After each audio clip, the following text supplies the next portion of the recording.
Bapak Ibu yang terkasih di dalam Tuhan Yesus Kristus, Shalom. Kita bersama ketemu kembali dalam program Kataksasi Pangrimat GKJ Gundang Winangun. Kita bersama akan merenungkan firman Tuhan, namun sebelumnya itu, mari kita puji nama Tuhan dari Kidung Jemaat nomor 109, bait yang pertama. Hai mari berhimpun.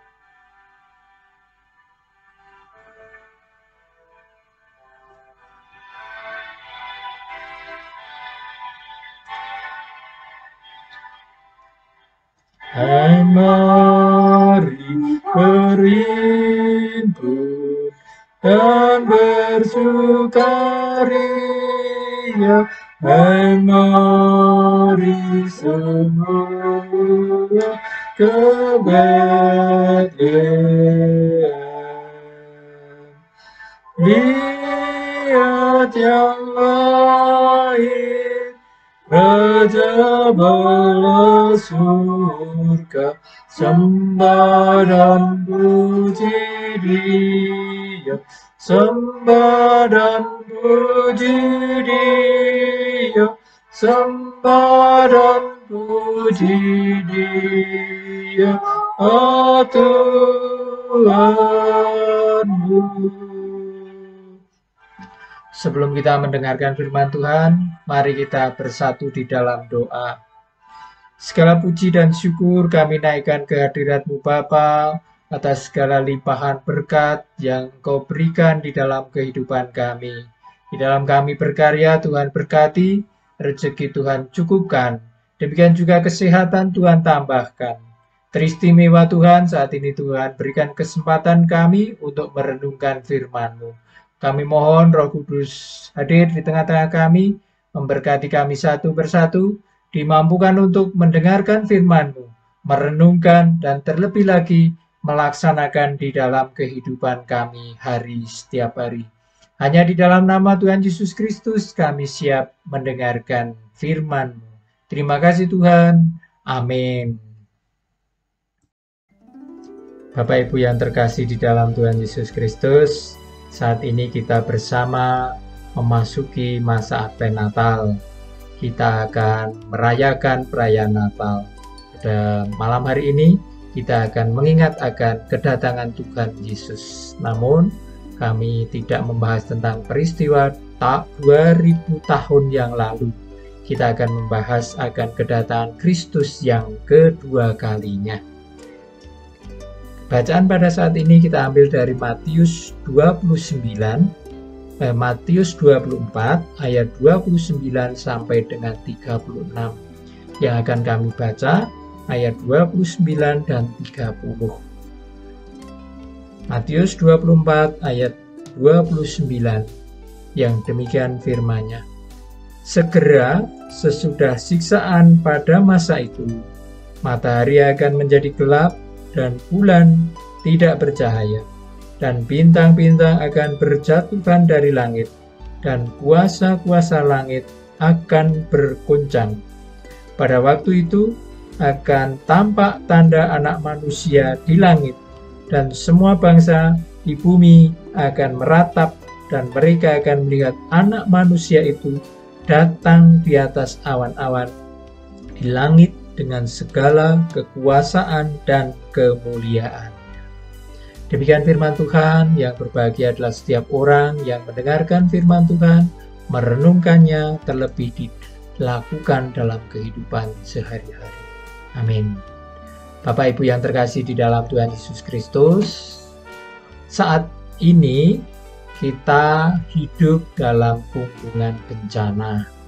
BNPB, Badan Nasional Penanggulangan Bencana, mencatat bahwasanya selama tahun 2021 ini hingga tanggal 9 Desember kemarin tercatat tidak kurang dari 2.700-an kejadian bencana. Ada bencana banjir, ada bencana kebakaran, ada tanah longsor, dan macam-macam bencana. Yang masih hangat dalam pikiran kita adalah bencana Gunung Semeru meletus. Demikian juga kemarin gempa bumi di NTT. Nah, ini semua adalah fenomena alam yang Tuhan berikan kepada dunia. Nah, atas fenomena alam tersebut, kita perlu bertanya, apa rahasia di balik peristiwa alam tersebut? Apa yang menjadi kehendak Tuhan atas peristiwa alam tersebut? Nah, untuk menjawab tersebut, ada beberapa pertanyaan yang perlu kita renungkan, yaitu mengapa bencana yang terjadi? Apa kehendak Tuhan di balik bencana itu? Kapan waktunya Kristus datang? Dan kemudian bagaimana kita menyambut akan kedatangan Tuhan Yesus? Nah, Bapak Ibu, mari kita kupas satu persatu dari pertanyaan-pertanyaan tersebut. Yang pertama adalah mengapa bencana ini terjadi? Nah, Bapak Ibu yang terkasih di dalam Tuhan Yesus Kristus, kalau kita membaca seluruh perikop ini, di ayat yang ke-32, di situ firman Tuhan memberikan gambaran dan tanda-tanda terkait dengan akan datangnya Sang Kristus. Nah, di antaranya Allah memakai alam untuk menyingkap misteri ataupun rahasia kedatangan Kristus yang perlu kita pahami bersama. Namun melalui firman tadi, Tuhan memberikan tanda-tanda dengan pohon ara. Agar apa? Agar manusia bisa menyingkap misteri atau fenomena alam yang perlu dipahami oleh orang percaya.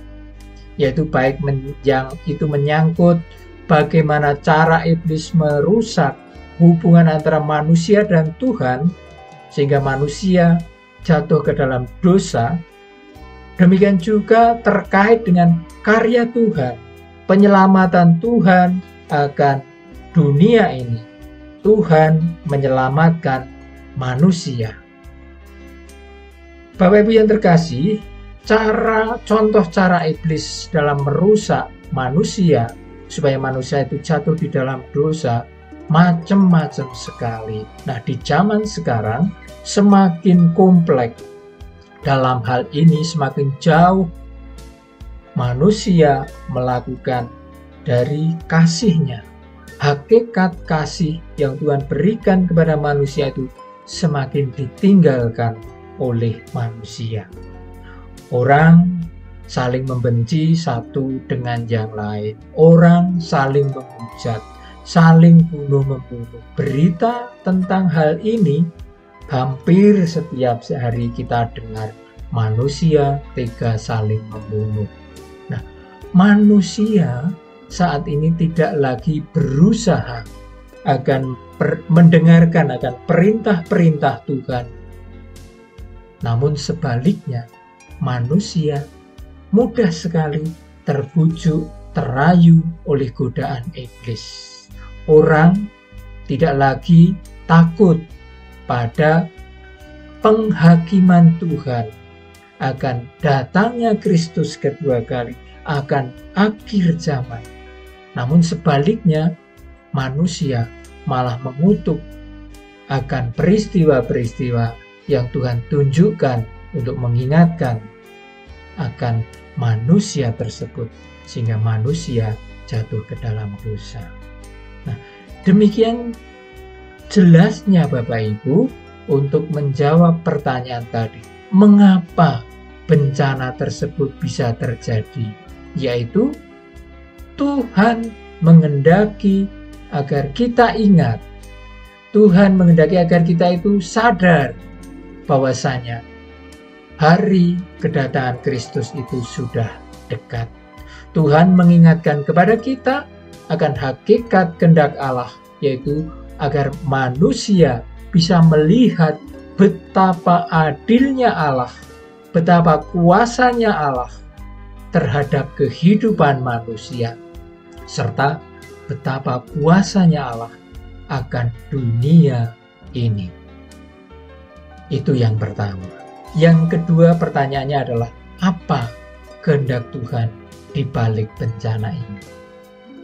Dari firman Tuhan tadi kita bisa mengerti akan jawaban pertanyaan tersebut, yaitu tentang nubuat Alkitab tentang kedatangan Tuhan Yesus pada akhir zaman yang telah dan akan digenapi.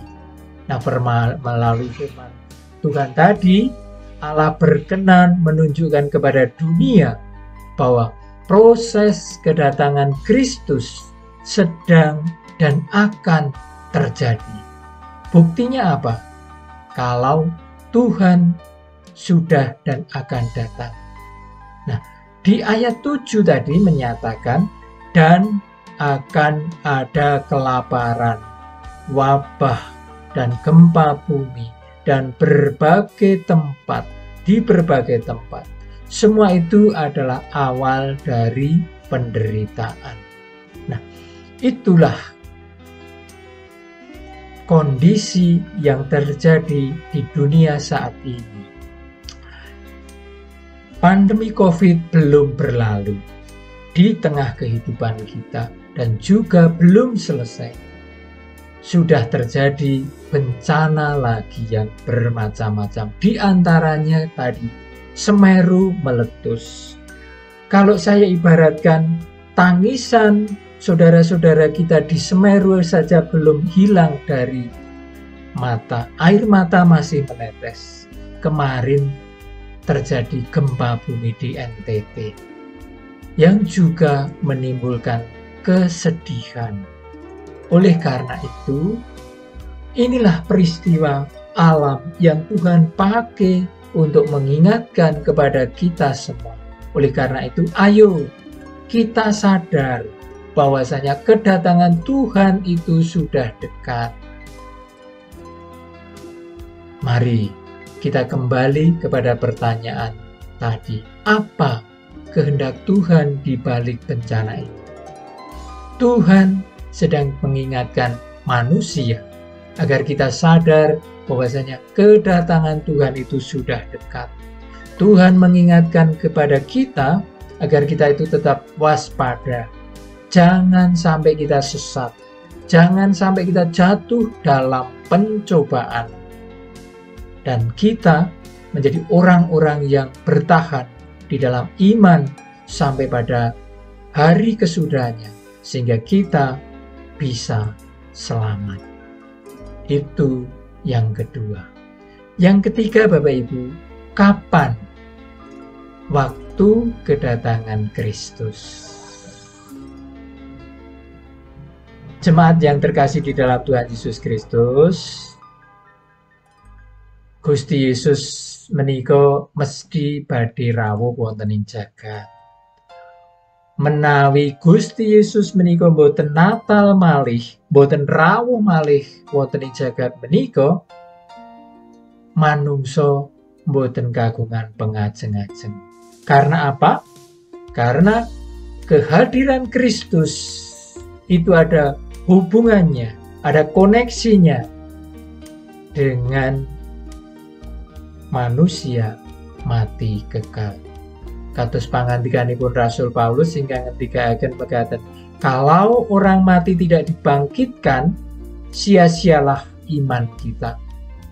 Menawi Gusti Yesus boten rawuh wonten ing jagat, berarti tiang pecah boten badhe saged lunga malih. Artosipun pengharapan orang percaya akan Kristus jadi sia-sia. Kanthi menika kita kedah yakin bilih Kristus pasti akan datang ke dunia ini. Nah, sekarang timbul pertanyaan, kapan waktunya Kristus datang ke dunia? Benjang menapa anggenipun Gusti Yesus badhe tedhak wonten ing jagat samangke. Ayat 3-6 ngendikaken, tetapi tentang hari dan saat itu tidak seorang pun yang tahu. Malaikat-malaikat surga tidak, anak pun tidak, hanya Bapa sendiri. Dengan firman ini jelas sekali bahwasanya menyatakan tidak ada seorang pun yang tahu akan kedatangan Kristus yang kedua kalinya. Malaikat Tuhan saja pun tidak tahu, apalagi kita manusia.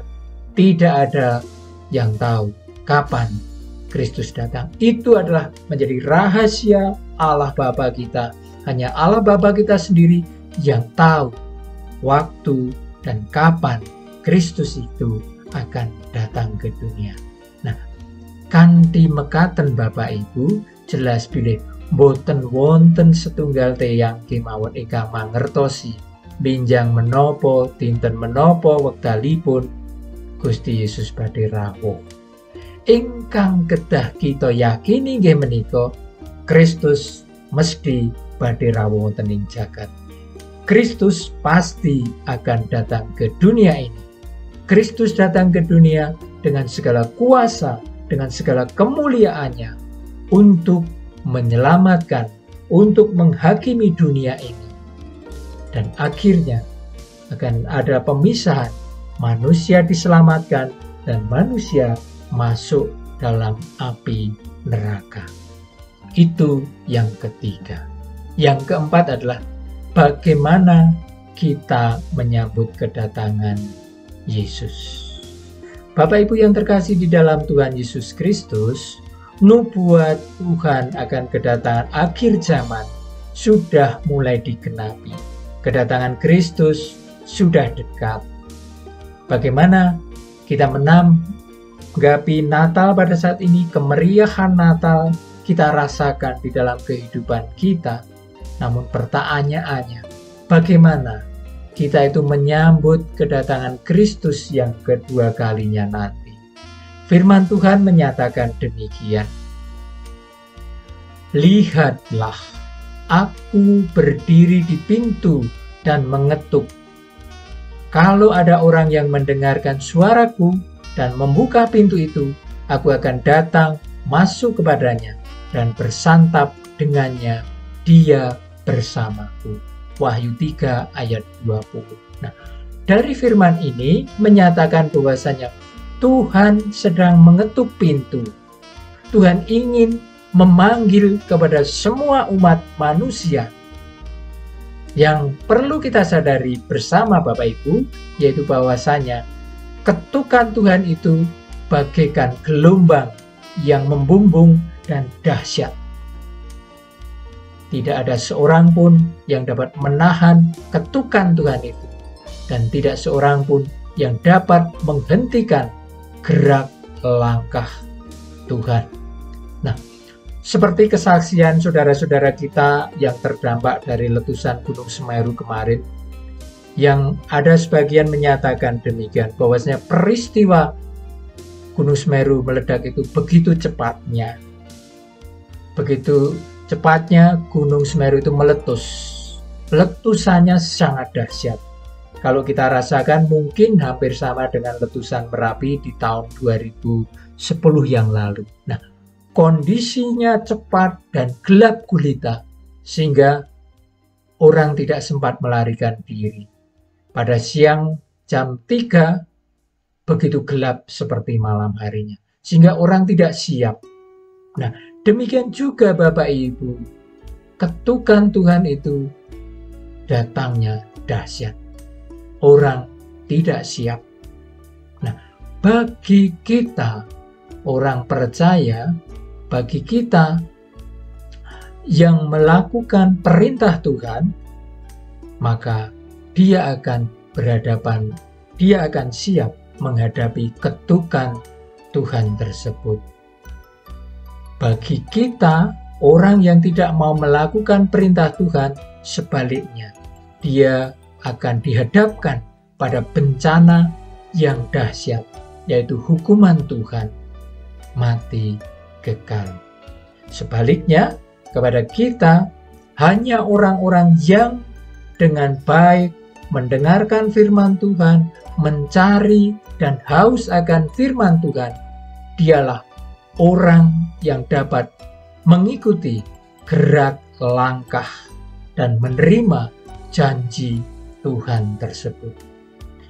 Kini saatnya Tuhan sedang mengetuk hati kita, mengetuk hati manusia, Tuhan akan datang. Aku akan datang masuk kepadanya dan bersantap dengannya. Dia bersamaku. Pertanyaannya Bapak Ibu, apakah kita siap untuk menerima ketukan Tuhan tersebut? Kalau kita mendengar ketukan tangan Tuhan di depan pintu hati kita, aku akan datang masuk kepadanya, apakah kita hanya diam saja? Ataukah bahkan kita menutup hati kita rapat-rapat? Atau sebaliknya, kita siap, kita terbuka menyambut kedatangan Tuhan. Firman Tuhan menunjukkan kepada kita, jika kita ingin menyambut Tuhan, kuncinya adalah belajar mendengarkan akan suara Tuhan. Belajar mendengarkan suara Tuhan. Nah, saya percaya bahwa jika kita memiliki hati yang rendah hati untuk mencari, merindukan akan kebenaran firman Tuhan, disitulah kita siap untuk menerima ketukan Tuhan. Tuhan akan menuntun kita dalam menyambut kita. Tuhan akan mengangkat kita. Sehingga kita di depan pintu Tuhan, kita siap menyambut Tuhan yang di depan pintu kita.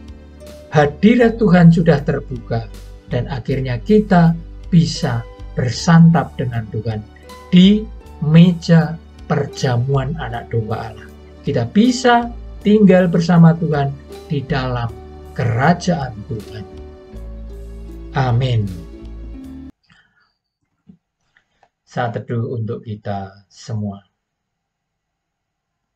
Kita lanjutkan dalam doa. Sungguh kami mengucap syukur Bapa untuk firman-Mu yang menguatkan, menunjukkan akan jalan kehidupan kami, akan kedatangan Kristus yang kedua kalinya. Mampukan kami untuk menyiapkan hati dan pikiran kami untuk menerima akan kedatangan Kristus. Roh Kudus kiranya memampukan kami untuk kami bisa hidup kudus di hadirat-Mu, sehingga kami layak untuk menerima kedatangan Kristus, Juru Selamat kami yang kedua kalinya.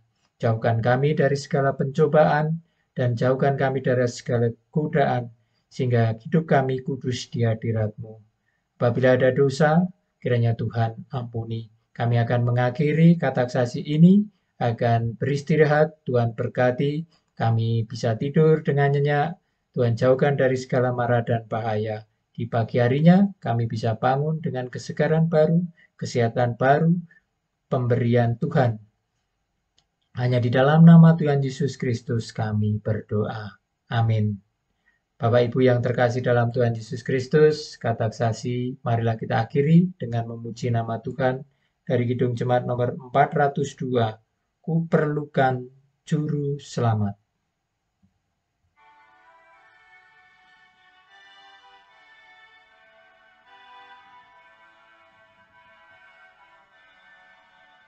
Ku perlukan Juru Selamat, agar janganku sesat.